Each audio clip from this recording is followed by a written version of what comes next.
Hey friends, thanks for joining me today. I've got a really cool story about a coin that looks ordinary until you spot something unexpected.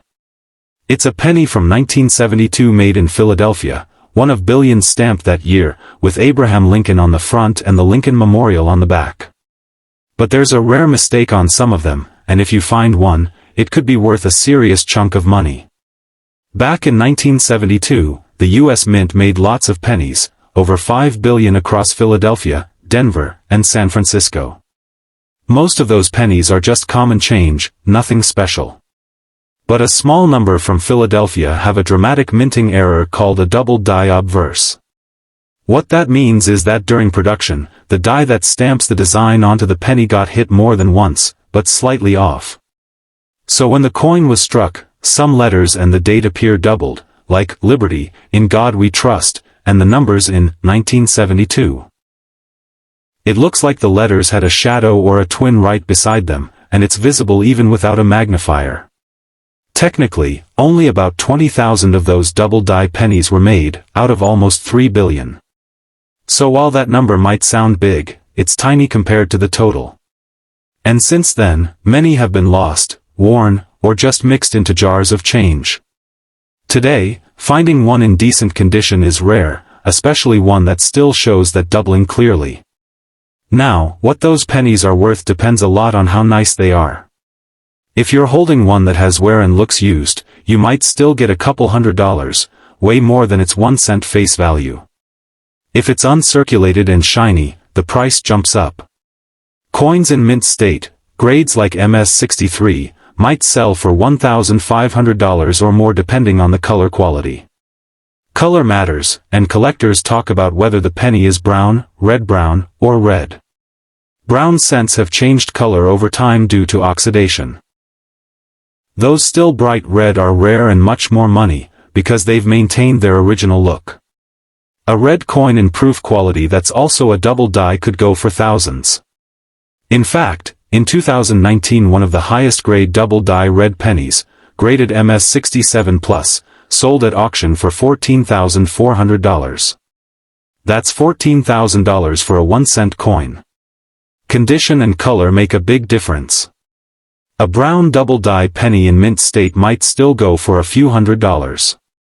If it's red-brown and looks sharp, you might get a couple thousand.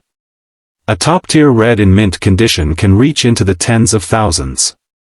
Just keep in mind these are rare, and most people won't pay that unless the doubling is crisp and the surfaces are clean. Of course, you might see wild stories online.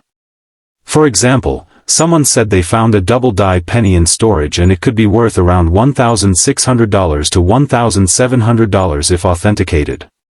And there's even a rumor floating around that one might be worth $3.9 million. That deal would be extraordinary if true, but most experts say those kinds of values are speculative and not based on actual sales. Still, they spark excitement about what might be hiding in our spare change. So what makes this double die error so collectible? First, the doubling is visually dramatic, it jumps right out at you. It's one of the most striking modern errors, and that appeals to both casual finders and registry collectors who document full sets.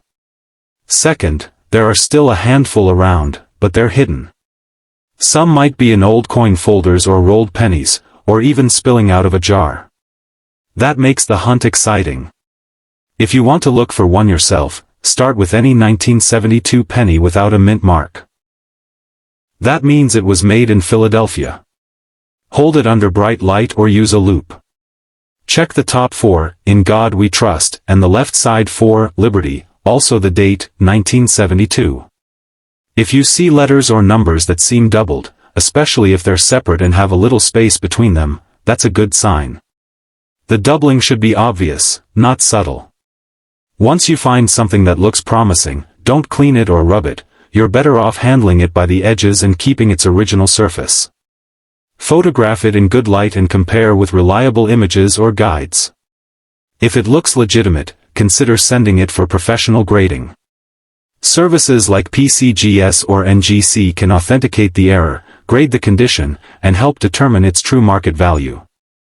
Getting that certification can significantly increase what someone might pay for it. Collectors also warn about fakes.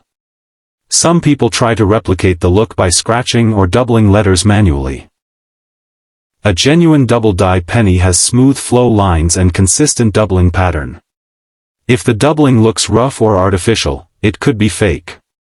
Professional graders will check these details. Aside from the double-die error, 1972 pennies have other interesting mistakes to look for, but most are less valuable. Things like double-die reverse, where the Lincoln Memorial side is doubled, or off-center strikes that look incomplete. Those can be worth a few bucks or tens, depending on how extreme the error is. There are also repunched mint marks, where the D looks like it's stamped twice, and wrong planchets where the coin could be struck on the wrong metal. Those attract niche interest and modest bids, maybe up to a few $100s in good cases. However, none of those other errors compares to the double-die obverse in terms of value and popularity. If you're hunting for modern Lincoln cent varieties, that's the star everyone hunts for. It's both visually cool and potentially very profitable. The double-die also has historic context. 1972 was the last year the U.S. Mint used mostly copper in pennies. After that, they switched to copper-plated zinc. And the design of Lincoln's portrait received a subtle update that year, with sharper hair and features. That, plus the double-die error, makes 1972 stand out in the longer story of Lincoln cents. People still love sharing stories of finding one by accident, like digging through coin rolls or finding a loose one in change that turns out to be valuable. Reddit and coin forums are full of first-hand tales. One collector posted that after hunting through hundreds of pennies, a circulated double-die finally surfaced, and even at modest quality it felt special. Another common sentiment is that no matter how many pennies you check, you never know, you might hit a once-in-a-lifetime find. Even though we've passed decades since 1972, experts say a few are still hiding in plain sight, maybe in jars or in your wallet.